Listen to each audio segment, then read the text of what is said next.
pregação mais difícil de ser aceita pelas pessoas? Porque eu percebo que quando a gente fala de amor, de salvação, libertação, é uma maravilha, né? Quando a gente vai falar deixa eu lhe dizer algo. De mudança. O pregador mais popular dos Estados Unidos hoje talvez seja Joel Osteen, lá de Houston, lá no Texas.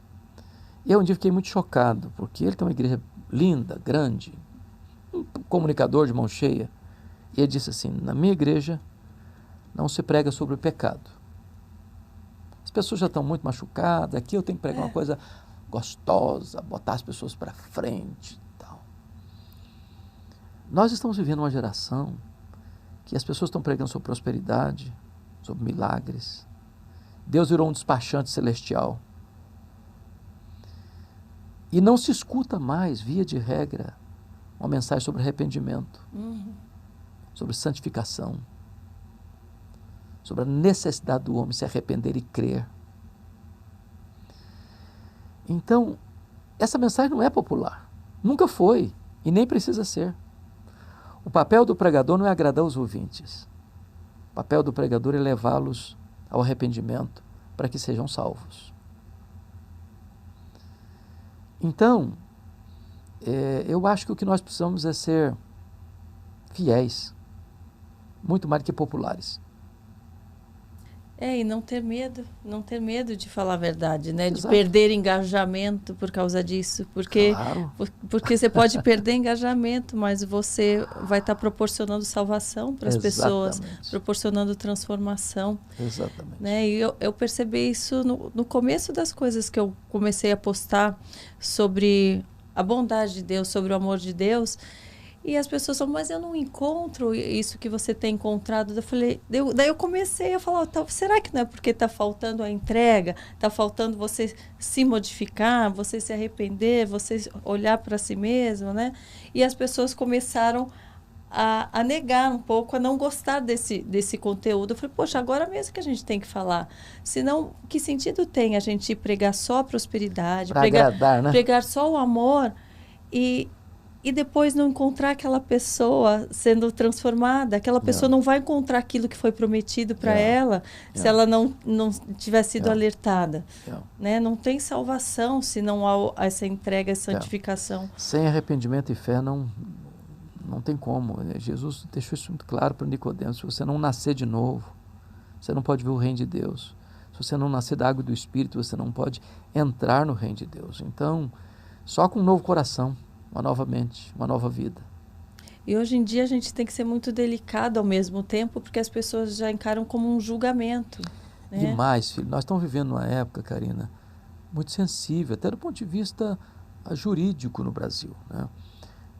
Muitas pessoas acham que se você prega uma mensagem incisiva, tratando da verdade, que isso é um discurso de ódio, que isso é um discurso que fere, que separa, né? Que machuca a suscetibilidade das pessoas. Né? Então, nós estamos vivendo naquela época em que, dentro do conceito pós-moderno, que a verdade é subjetiva, que a verdade é plural. Aliás, isso vem lá de Immanuel Kant, olhando a filosofia, né? Que escreveu A Crítica da Razão Pura. Então, até Immanuel Kant, a verdade era absoluta. Se há é verdade, o não há não pode ser verdade. Se luz é uma coisa, treva é outra coisa. De Immanuel Kant para cá, e cada vez mais, as pessoas estão pensando, diferente, não há é verdadeiro, não há também é verdadeiro. Porque a verdade é plural e cada um tem a sua verdade. A verdade é subjetiva. Você tem a sua verdade, eu tenho a minha. Não. A verdade é objetiva. É objetiva. Eu não posso jamais misturar essas duas coisas. Traz esse mundo de confusão, de perturbação, do politicamente correto. Sim. E aí os homens estão confortáveis com essa mensagem, mas estão indo para o inferno. A verdade fere, mas ela cura e salva, e liberta, e transforma. Para quem não está assim, numa posição de um comunicador, né? Como um pastor que está ali à frente, né, recebendo as pessoas para poder falar sobre a palavra, para quem está convivendo apenas em sociedade, sem ter esse posicionamento para pregar a palavra, de que forma ela pode conviver, falar da sua verdade sem parecer que está julgando as pessoas, né? A primeira coisa... Ela deve esperar que procurem a ela para poder falar? Não, eu acho que não deve esperar para falar, não. Mas eu acho uma coisa muito importante. A nossa vida tem que ir na frente. Não há nada que é mais prejudicial ao Evangelho do que a dureza da mensagem não acompanhada de uma vida coerente. A pessoa prega uma coisa e faz outra. Outra. Isso é um escândalo. Isso fecha portas. Então, as pessoas precisam ver no Evangelho, ver no pregador, no crente, aquilo que ele está pregando. Por exemplo, está lá em Ezequiel capítulo 2, versículo 8 até o 3, capítulo 3, versículo 3, Deus aparecendo para Ezequiel lá na Babilônia, mostrou um rolo para ele, escrito por dentro e por fora, disse: come esse livro. Como o livro. O que Deus está dizendo comer o livro? O que significa isso? Você vai pregar uma mensagem e você precisa saborear essa mensagem. Você precisa viver essa mensagem. Você tem que ter lá dentro de você antes de... Ela tem que estar lá encarnada em você, dentro de você. Você tem que respirar, comer, sentir, viver. Só assim você vai pregar com autoridade. Então o que acontece que as pessoas rejeitam? O legalismo. É duro com os outros e complacente consigo. Fariseu proclama uma virtude, ela é mentira. Aí as pessoas, não, esse tipo, você não quer não.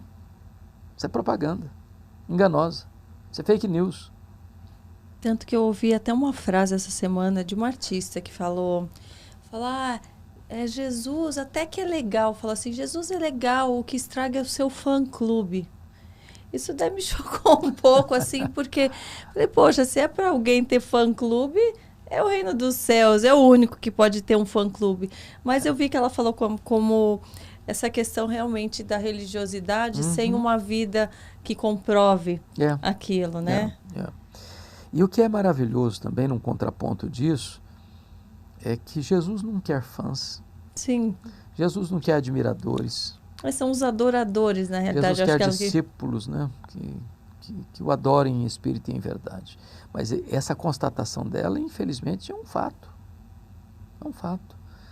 Acho que o maior obstáculo hoje para a pregação do Evangelho é o testemunho dos cristãos. Mahatma Gandhi disse certa feita, numa reunião, disse: no vosso Cristo eu creio. Eu não creio no vosso cristianismo. Então esse é o grande problema hoje, é que muitas vezes a igreja está pregando um evangelho legalista, farisaico, duro, combativo, mas não vive o que prega. E a mensagem sofre as consequências por causa da falta de testemunho. São dois extremos, né? Tem a pregação que é dura, combativa, que não é vivida, e também aquela que é agradável aos ouvidos, mas também que não salva. Que não salva, né? Se você já amou esse trecho, você vai se inspirar ainda mais assistindo o bate-papo completo. Clica aqui.